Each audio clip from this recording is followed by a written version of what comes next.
नमस्कार, आप देख रहे हैं इंडिया न्यूज। आपके साथ मैं अभिषेक पांडे। बुलेटिन की शुरुआत करेंगे अहम जानकारियों के साथ। डिप्टी सीएम दुष्यंत चौटाला ने गोहाना के भैंसवाल गांव में आयोजित समारोह में शिरकत की और इस दौरान कांग्रेस पर तंज कसते हुए दुष्यंत चौटाला ने कहा कि कांग्रेस पूरी तरीके से बिखर चुकी है और डिप्टी सीएम ने कहा कि कांग्रेस नेताओं को भारत जोड़ो नहीं, कांग्रेस जोड़ो यात्रा निकालनी चाहिए। वहीं गठबंधन को लेकर विपक्ष के बयानों पर जवाब देते हुए डिप्टी सीएम ने कहा कि गठबंधन पहले की तरह ही चलता रहेगा।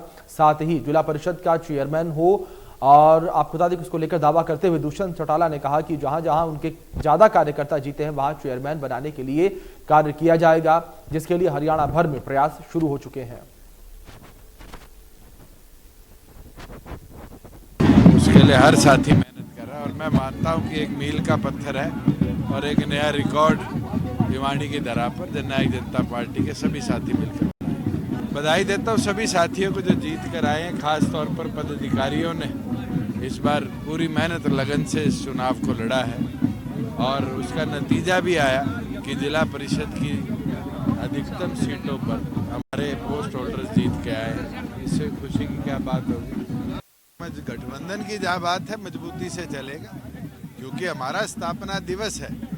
ये हमारे संगठन की ताकत देखनी है और मुझे लगता है हर पार्टी ये प्रयास करती है वो अपनी ताकत को बढ़ाए और मिलकर हमने आज तक जो कार्य किया है उसको आगे लेके चले। पहले उनको कांग्रेस जोड़ो यात्रा चलानी चाहिए, ना कि भारत जोड़ो यात्रा। आज कांग्रेस की जो हालात है, सबसे खिंडा हुआ दल अगर कोई है देश में तो कांग्रेस है। वहीं एमबीबीएस छात्रों की हड़ताल पर अब सियासत शुरू हो गई है। विपक्ष ने इस मुद्दे पर सरकार को घेरना शुरू कर दिया है। रोहतक पीजीआई में चल रहे धरने पर राज्यसभा सांसद दीपेंद्र हुड्डा ने छात्रों को समर्थन दिया और पॉलिसी को लेकर छात्रों के हित में बल्कि पैसा कमाने की पॉलिसी करार दे दिया। साथ ही दीपेंद्र हुड्डा ने आश्वासन दिया है कि उनकी आवाज संसद के सत्र में उठाएंगे। साथ ही हरियाणा विधानसभा में कांग्रेस के विधायक काम रोको प्रस्ताव भी लेकर आएंगे। दीपेंद्र सिंह हुड्डा ने कहा है कि ऐसी बॉन्ड पॉलिसी किसी भी प्रदेश में लागू नहीं है और हरियाणा सरकार इन छात्रों को बंधुआ मजदूर बनाकर काम करवाना चाहती है। सरकारी संस्थान शिक्षा देने के लिए होते हैं, पैसा कमाने के लिए नहीं होते, लेकिन यह सरकार शिक्षा के प्रति संवेदनहीन है और इस बॉन्ड पॉलिसी के माध्यम से छात्रों से पैसा कमाना चाहती है, जो कि किसी कीमत पर बर्दाश्त नहीं किया जाएगा। अभी जो है बॉन्ड पॉलिसी ही नहीं का नाम ही गलत आप लोग लिख रहे हो प्रेस में। ये बॉन्ड पॉलिसी नहीं है, ये एक तरीके से डेफर्ड फीस पॉलिसी है। बॉन्ड नहीं है, फीस है।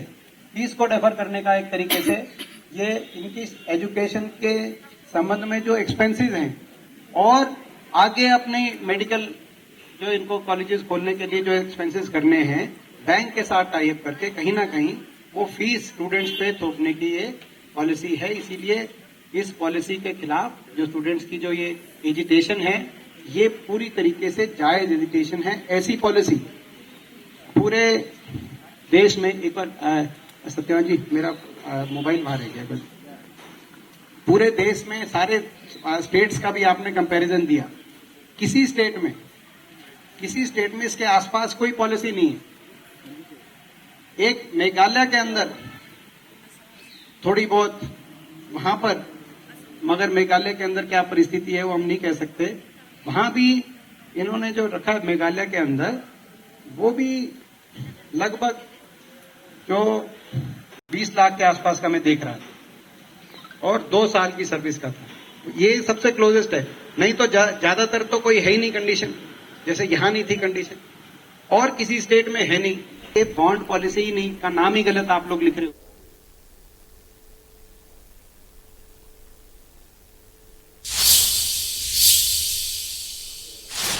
अम्बाला के सरकारी अधिकारियों का लाल और नीली बत्तियों से मोहभंग होता नहीं दिख रहा है। अधिकारी सरेआम कानून की धज्जियां उड़ाते हुए बत्तियां लगाकर कार्यक्रमों में पहुंच रहे हैं। अम्बाला में कष्ट निवारण समिति की अध्यक्षता करने पहुंचे सहकारिता मंत्री बनवारी लाल के सामने जब यह मुद्दा उठाया गया तो उन्होंने डीसी को तुरंत जांच के आदेश दिए। अम्बाला में अधिकारियों का वीआईपी कल्चर से मोह नहीं भंग हो रहा है। अधिकारी कानून की धज्जियां उड़ाते हुए बहुरंगी बत्तियां सरकारी गाड़ियों पर लगाकर घूम रहे हैं। मामला सहकारिता मंत्री बनवारी लाल के संज्ञान में आया तो उन्होंने डीसी अम्बाला को इसके लिए कार्रवाई करने के आदेश दिए। गौरतलब है कि सरकार ने वीआईपी कल्चर को खत्म करने के लिए नीली व लाल बत्ती को खत्म किया था, लेकिन अंबाला में अधिकारी ऐसी बत्तियों का इस्तेमाल कर रहे हैं और लगातार कानून की उल्लंघना कर रहे हैं। अमन कपूर, इंडिया न्यूज़ हरियाणा, अंबाला। बहादुरगढ़ में इनेलो राष्ट्रीय और राज्य कार्यकारिणी की बैठक में प्रदेश कार्यकारिणी को भंग करने का फैसला लिया गया है। नए सिरे से पार्टी के पदाधिकारियों को जिम्मेदारियां सौंपने की रणनीति बनाई गई है। इनेलो की प्रदेश राष्ट्रीय कार्यकारिणी में युवाओं को संगठन में नियुक्तियां देने का प्रस्ताव पारित किया गया। बेरोजगारी, भ्रष्टाचार और शिक्षा विरोधी नीति पर सरकार के खिलाफ भी एक निंदा प्रस्ताव पास किया गया। अभय सिंह चौटाला ने बताया कि इनेलो पार्टी प्रदेश भर में एक पदयात्रा निकालने जा रही है और इस पदयात्रा का स्वरूप और रूट क्या हो, इसके लिए 9 सदस्यीय कमेटी बनाई गई है और एमबीबीएस स्टूडेंट्स बॉन्ड पॉलिसी को खत्म करने की मांग भी अभय चौटाला की तरफ से की गई है। साथ ही गन्ने का समर्थन मूल्य में बढ़ोतरी निर्धारित करने के लिए और उसके खिलाफ निंदा प्रस्ताव पास किया गया। इस मौके पर अभय चौटाला ने जेजेपी के स्थापना दिवस को दिवालिया दिवस बताया।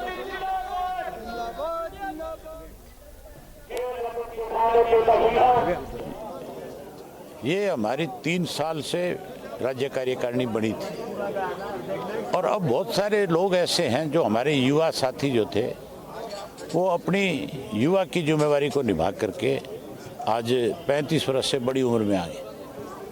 उन लोगों को आगे कोई जिम्मेवारी मिले, उनको कहीं डिस्ट्रिक्ट में कहीं स्टेट में एडजस्ट किया जाए, वो लोग पार्टी को संगठन को और मजबूत कर सके। इसके लिए सबकी इच्छा थी कि वो इग्नोर ना हो, इसके लिए प्रदेश कार्यकारिणी को भंग किया जाए ताकि उन लोगों को एडजस्ट किया जाए और जो प्रदेश में संगठन में जो लोग लंबे समय से जुड़े हुए हैं, जिनकी अपनी कोई मजबूरियां होगी, कोई बड़ी उम्र में चला गया, किसी के घरेलू कोई प्रॉब्लम आ गई, कोई बीमार रहने लग गया, जो स्वेच्छा से ये कहता है कि मेरी जगह किसी दूसरे को जिम्मेवारी सौंपी जाए, तो वहाँ पे भी कोई अच्छे साथियों को उनसे पूछ करके जिम्मेवारी देंगे। ये हमारी का स्थापना दिवस भिवानी में मनाया जा रहा है, क्या कुछ कहेंगे सर? दिवालिया दिवस है, स्थापना नहीं। सर एक बात, अजय चौटाला ने भी यात्रा करी थी, आपने कुछ कहा स्टेज से कि फर्जी यात्रा थी, फर्जी, उसका खामियाजा भुगता हमने।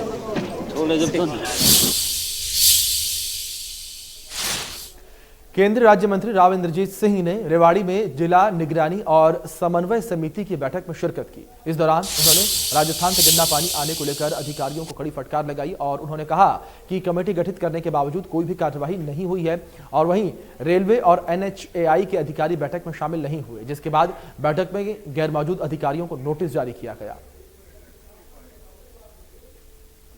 साथ ही मीटिंग संपन्न हुई है। पिछली मीटिंग फरवरी के अंदर करी गई थी। किसी न किसी कारणवश दिशा की मीटिंग वर्चुअल मोड से होती आई है, फेस टू फेस नहीं हो पाई है। तो जो दिशा की मीटिंग हमने आज की उसके अंदर सारे पॉइंट्स डिस्कस कर लिए हैं। तो भारत सरकार की स्कीम्स हर एक जिलों के अंदर, हर एक प्रांतों के अंदर लागू होती हैं, वो हमने डिस्कस कर लिया है। इसके अलावा रेवाड़ी की भी अनेक समस्याएँ हैं, इसके बारे में चर्चा करी गई है।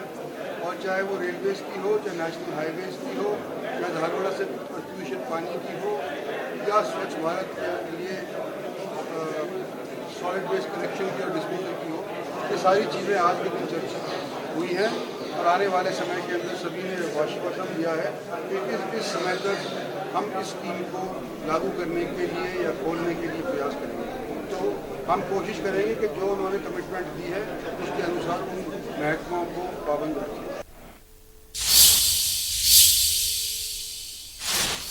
चरखी दादरी के रोज गार्डन में 2 दिसंबर को गीता जयंती कार्यक्रम का शुभारंभ किया जाएगा। कार्यक्रम का शुभारंभ चरखी दादरी विधायक सोमवीर सांगवान करेंगे और कार्यक्रम 2 दिसंबर से 4 दिसंबर तक चलेगा। गीता जयंती अवसर पर कार्यक्रम में 25 स्टॉल भी लगाए जाएंगे, जिसमें कार्यक्रम में आने वाले लोग उन स्टॉलों से खरीदारी कर सकेंगे।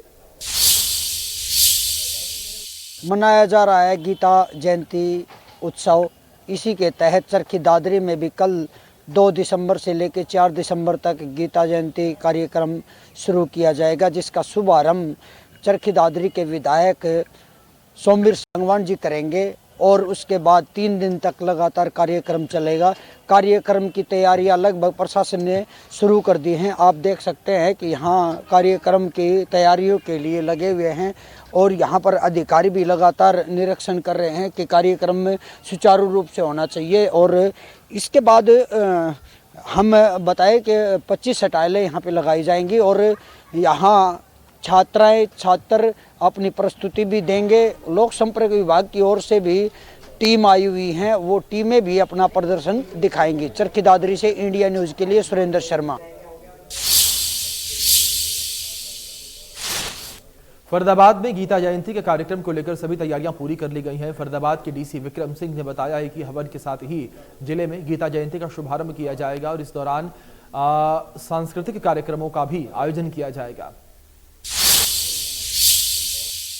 फरीदाबाद में 3 दिवसीय चलने वाले गीता महोत्सव की कल शुरुआत होगी। शुरुआत हवन से होनी है और इसके लिए तमाम तैयारी पूरी कर ली गई है। फरीदाबाद के डीसी विक्रम यादव की माने तो उनकी तरफ से 3 दिन चलने वाले गीता महोत्सव में अलग अलग दिन कार्यक्रम किए जाएंगे। एक तरफ जहां सांस्कृतिक कार्यक्रम किए जाएंगे तो वहीं तमाम डिपार्टमेंट की तरफ से वहां प्रदर्शनी का भी आयोजन किया जाएगा। इसके साथ साथ अगर मुख्य अतिथियों की भी बात करें तो केंद्रीय राज्य मंत्री कृष्ण पाल गुर्जर समेत तमाम जिले के विधायक अलग अलग दिन इस कार्यक्रम में शिरकत करेंगे। इसके साथ साथ अगर बात करें तो तमाम धार्मिक सामाजिक संगठन भी इसमें हिस्सा लेंगे। इसके साथ सरकारी स्कूलों के और प्राइवेट स्कूलों के बच्चों को गीता महोत्सव के बीच में बुलाया गया है ताकि गीता के सार को वो समझ सकें। इसके लिए अलग अलग व्याख्यान देने वाले लोगों को भी इस कार्यक्रम में बुलाया गया है। फरीदाबाद से देवेंद्र कौशिक, इंडिया न्यूज।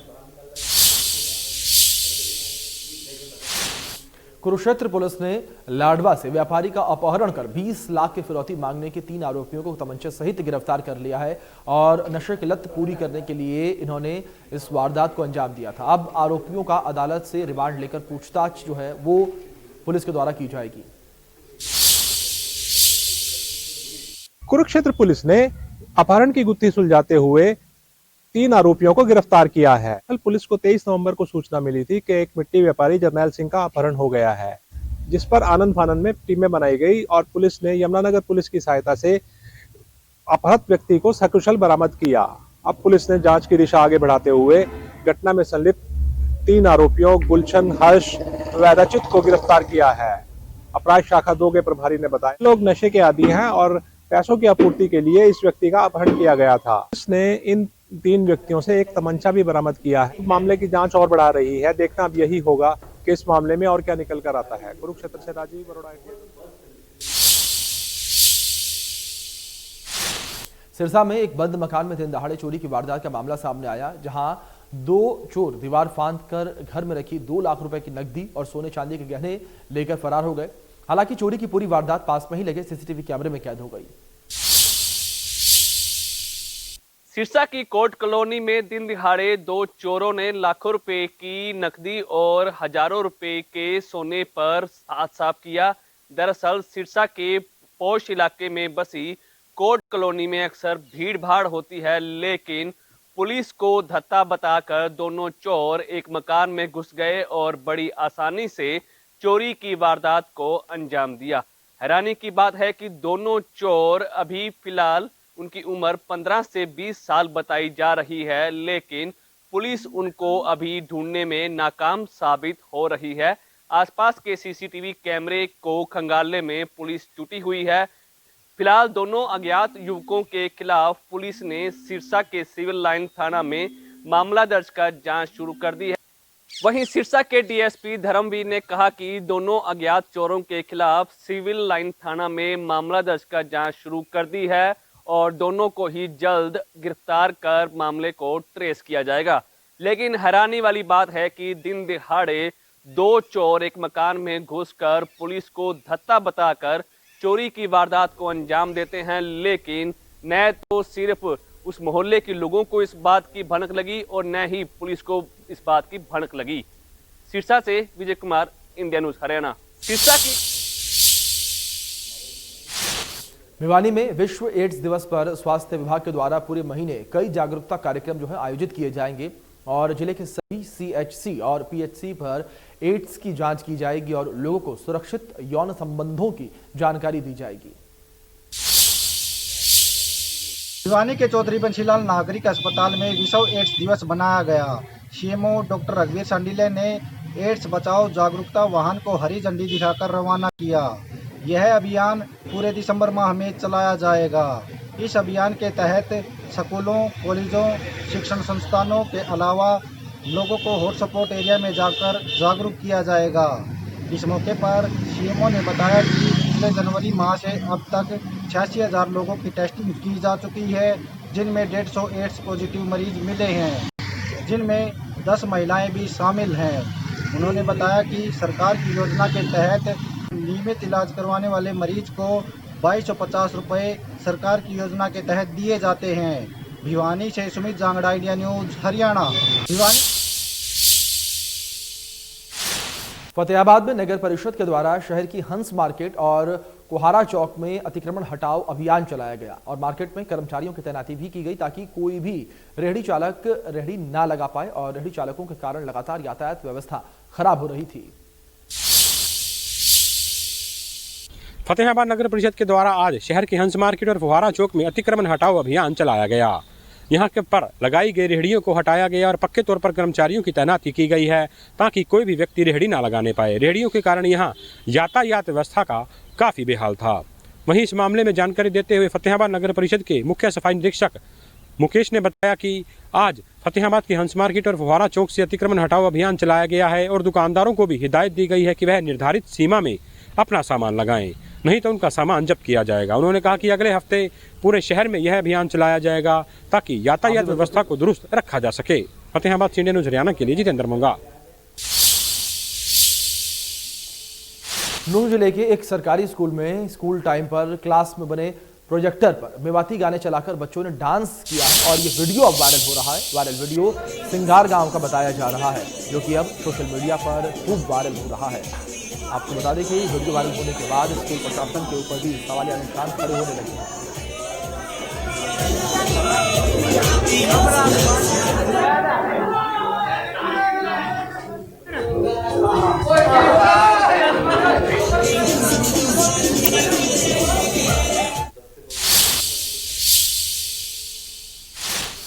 वहीं पलवल में सीआईए पुलिस के हाथ बड़ी सफलता लगी है और नामी ब्रांड के नकली गुटखा बनाने वाली फैक्ट्री पर छापा मारकर लाखों रुपए का माल बरामद किया गया है। राष्ट्रीय राजमार्ग के निकट ये फैक्ट्री चल रही थी, जहां पर पुलिस ने रेड करके लाखों रुपए का कच्चा उत्पाद भी बरामद किया।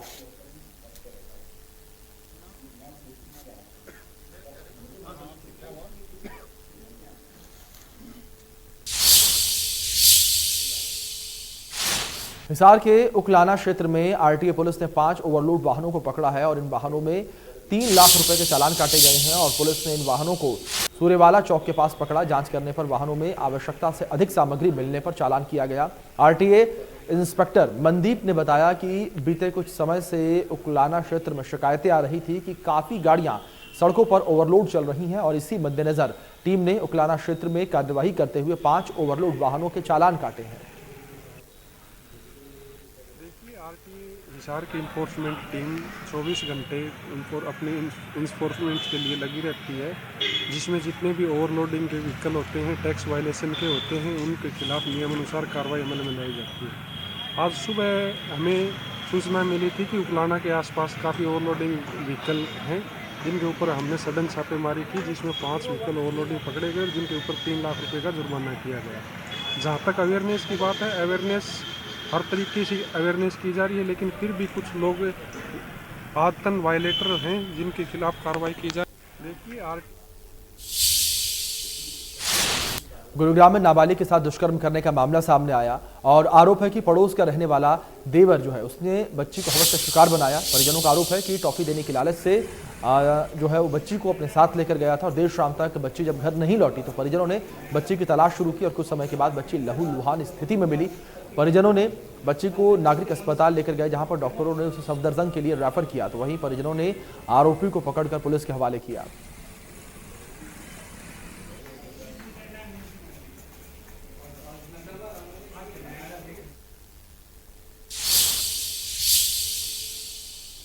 फिलहाल बुलेटिन में इतना ही। तमाम अपडेट्स के लिए आप बने रहें इंडिया न्यूज के साथ। धन्यवाद।